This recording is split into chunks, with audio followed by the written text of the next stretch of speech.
Back at it again with me, the Gaming Gladiator, and I'm going to do the commentary on this Buddyfight match. It's actually a finals match, and my locals is actually me.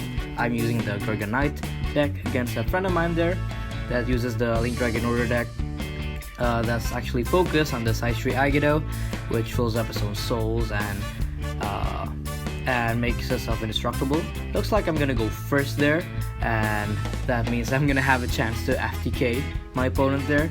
I'm gonna start off by charging and drawing. Obviously, I'm gonna call the trusty Garga Knight there, paying to gauge and healing one from the Buddy Call. The top card of my deck is Soul. I'm gonna cast the Oracle, healing 2 and drawing 2 because I have a draw out of my field. To further plus my hand there, I'm gonna cast the G-Boost over. Attacking top 3, add 2 to hand, 1 to gauge. That's a really good flipping spell there. If you're trying to play G-Boost, I suggest you have it because in the future, there's probably gonna be more G-Boost other than G-Boost base. Let's see what follow-up plays I might have. I'm gonna call the Garga, charging and drawing, accruing more advantage, and I think I'm gonna call another one at this point. Yes, I'm gonna call another Garga, charging and drawing. That's the third call this turn. Let's see if my opponent has loyalty to counter that, and I think it doesn't have it. And I'm just gonna call another Garga, the new Garga, drawing 1, and I'm gonna call a third Garga this turn.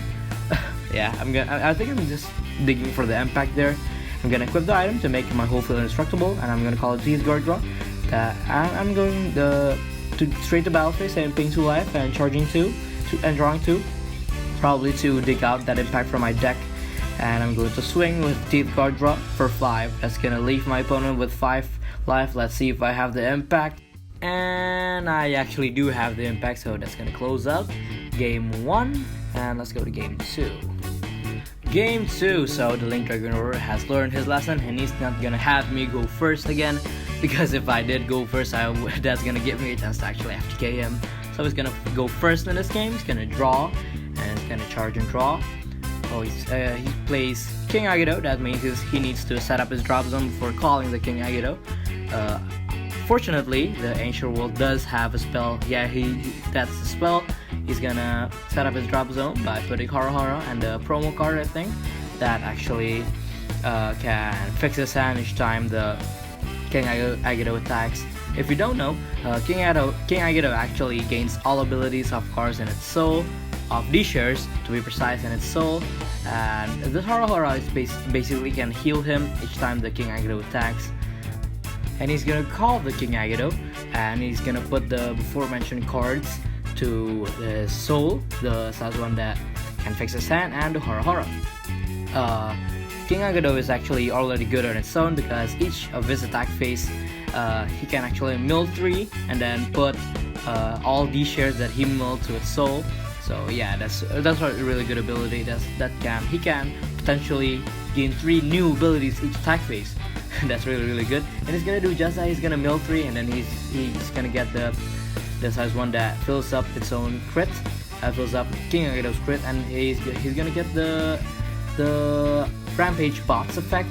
He's gonna deal 4 damage to me, leaving me with 6 life there. He's gonna use the promise effect to fix his hand basically, and he's gonna pass the turn to me, draw, and then I'm gonna charge and draw. Let's see what I actually have in store for us here. The Night Garga is supposed to be explosive. I'm gonna call it TC Garga first, and I'm gonna Buddy Call the Night Garga, paying to gauge and top soul. TC effect is gonna trigger at this point. I'm gonna draw 1 card. TC Garga is very dangerous. It can be 11 damage on its own. I'm gonna cast G-Boost over, attack top 3, and adding 2 to my hand and 1 to gauge. Again, G-Boost over is really good. I can't stress that enough. If you're trying to build G-Boost, you should have that. I'm gonna call it size 0, the new Boomerang Dragon that heals, draws, and gauges you for free. I'm gonna go straight to attack phase, and he's gonna cast Cross Intersect, and he's gonna rest the Night Garga. Yeah, he's gonna rest the Night Garga and the TC Garga. I think that's a misplay there. If we had destroyed the size 0 and the TC Garga instead, the crit from G-Boost wouldn't activate, and I would only get the million power boost. So yeah, I'm gonna pass the turn. It's gonna go now. It's gonna charge and draw. Let's see what he has in store for us now. He's gonna, I think, he's gonna cast the spell that sets up in his drop zone again.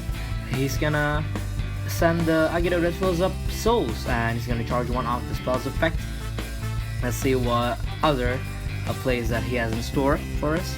I think he's gonna go straight to battle phase. He's gonna mill 3, and he gets 3 cards for free.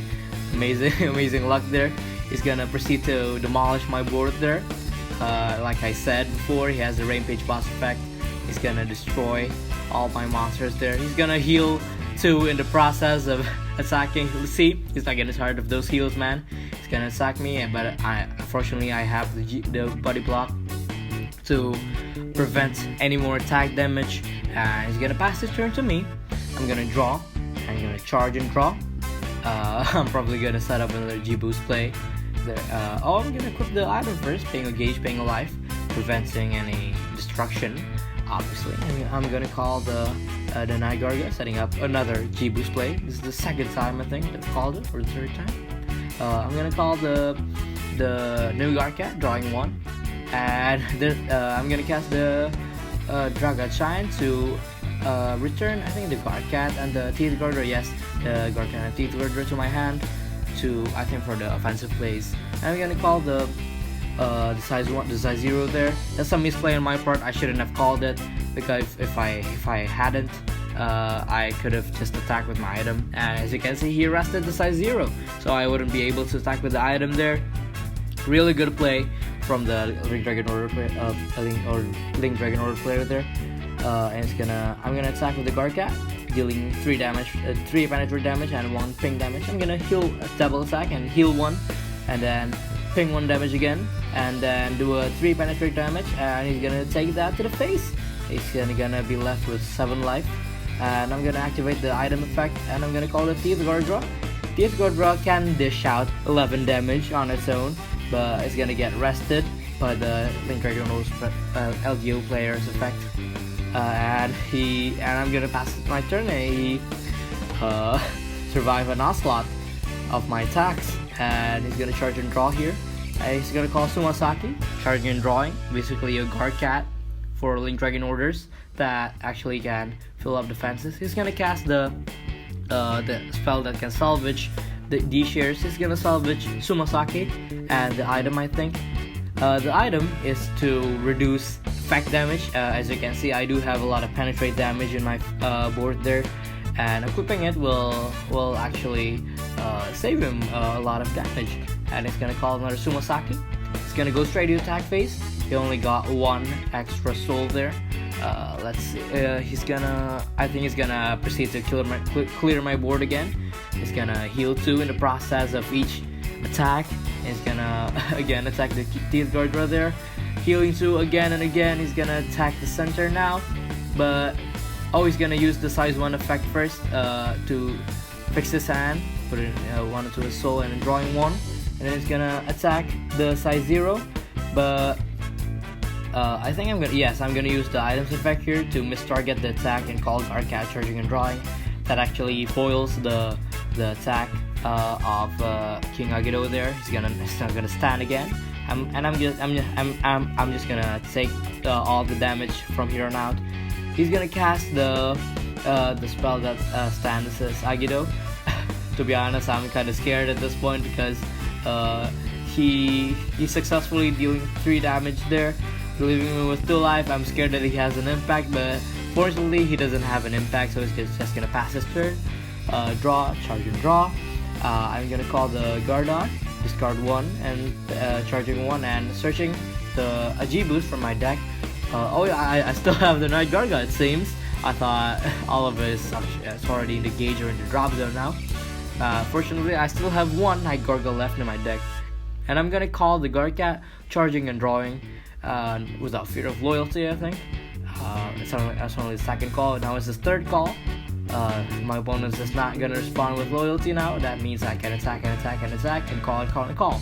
And I'm gonna cast the Gar Oracle, healing 2 and drawing 2. That's a really good card there. And I'm going straight to battle phase and attack the the Agito for 4 crit and unnullifiable attack, and it's gonna reduce the 4 damage to 3 from the item's effect. That's a really good item there in this case, because it's gonna reduce each penetrate damage that I have. And if you don't know, G-Boost gives penetrate damage to every DD Dragon trap that I even called after the G-Boost activate. I'm gonna continue my onslaught by attacking with Garga. He's just gonna take the damage. He's gonna leave him with let's say 4 life now. That's entering the danger impact zone. I'm gonna cast the G-Boost Gar Burst, charging 2 and drawing 2. Proceeding to calling another Garga, another unnullifiable 4 crit attack, but in this case it's only gonna be 3 crit. I'm gonna use the Gardock's effect to search a G-Boost. Unfortunately, I only have the trial deck one left in my deck. That's the last Garga there. I'm gonna attack the center, dealing 3 damage, unnullifiable 3 damage. Don't forget, I'm gonna attack with the item, and it looks like it doesn't have anything, so that's it for the game. Thanks for watching, and see you in the next one.